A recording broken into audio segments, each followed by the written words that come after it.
Terima kasih pemirsa, Anda masih bersama kami dalam Juru Bicara. Masih bersama dengan Dirjen Kemenkominfo Republik Indonesia, Bapak Usman Kansong. Masih membahas mengenai pemindahan ibu kota negara ke Kalimantan Timur. Seperti yang kita ketahui Pak Dirjen, bahwa selama ini Kalimantan dikenal sebagai paru-paru dunia. Dengan adanya IKN ini tentu akan banyak bangunan yang didirikan dan dikhawatirkan akan mengganggu fungsi dari hutan di dalamnya. Lantas seperti apa konsep pembangunan IKN agar juga mampu untuk menjaga wilayah hijau ini, Pak? Iya, jadi Nusantara nanti yang akan menjadi posisi atau tempat ataupun letak ibu kota baru ini sebelumnya adalah hutan produksi. Hutan produksi yang bersifat monokultur, artinya hanya ada satu jenis tanaman atau pohon di situ, yakni eukaliptus. Dan ini ditebang, ya karena dia hutan produksi maka ditebang dalam periode waktu tertentu, ya 6 bulan misalnya begitu. Nah kemudian nanti ketika ibu kota baru ya mulai dibangun, IKN mulai dibangun, ya maka akan terjadi justru penghijauan daerah-daerah yang ada atau wilayah-wilayah yang ada di sekitar ibu kota baru nanti di IKN. Ya, kita sudah menyiapkan misalnya 15 hektar lahan persemaian dengan umbung seluas 7 hektar begitu. Nah, jadi kita justru melakukan katakanlah reforestasi jadinya, bukan deforestasi. Jadi penghutanan kembali wilayah Kalimantan yang dalam hal ini adalah di IKN dan sekitarnya. Kemudian juga nanti sumber energi yang digunakan di IKN seperti saya sampaikan adalah energi baru dan terbarukan.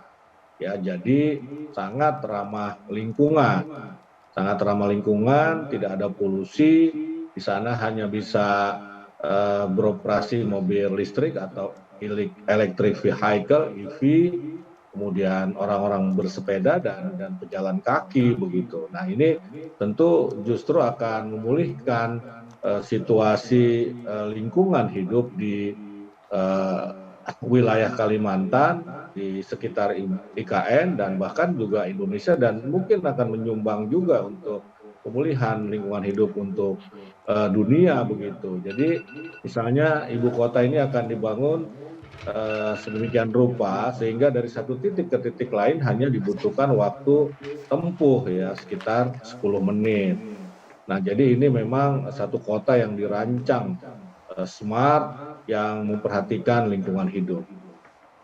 Baik, justru dengan dipindahkannya ibu kota negara ini justru terjadi penghijauan begitu ya Pak Dirjen. Dengan ini justru malah bersifat menghutanan kembali begitu ya. Dan Iya. sumber energi terbarukan ini juga akan diterapkan di ibu kota negara. Dan ini dengan caranya tadi dengan membentuk kendaraan listrik begitu ya Pak ya, jadi sehingga mengurangi polusi yang ada di sana. Kemudian Pak Dirjen, untuk sumber pendanaan dalam pembangunan ibu kota negara baru, apa yang ditawarkan pemerintah kepada calon investor yang ada?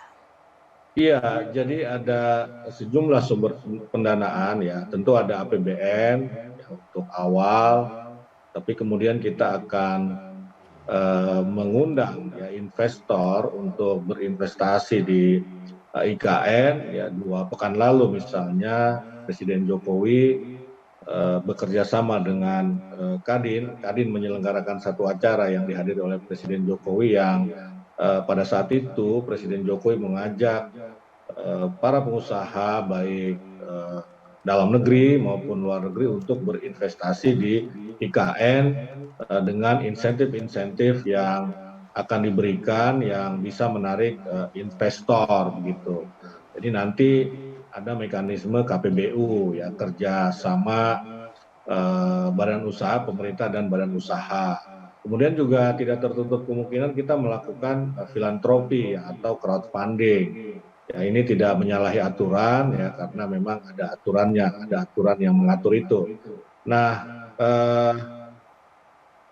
Ya tentu saja di situ nanti kita berharap ada investor yang membangun sarana pendidikan, ya universitas, sekolah, ya atau membangun rumah sakit misalnya begitu, ya kemudian membangun sarana olahraga dan berbagai fasilitas lainnya. Ya, sementara untuk perkantoran pemerintah ya tentu saja akan dibangun melalui dana APBN. Baik, sehingga dana yang didapatkan yang diperoleh pemerintah untuk pembangunan IKN ialah dengan APBN, kemudian juga dengan kerjasama pemerintah dan badan usaha. Nah, Pak Dirjen, yang menarik nih, dalam rangka menarik peminat para investor, pemerintah membagikan beragam insentif bagi mereka yang menanamkan modalnya untuk pembangunan ibu kota negara Nusantara.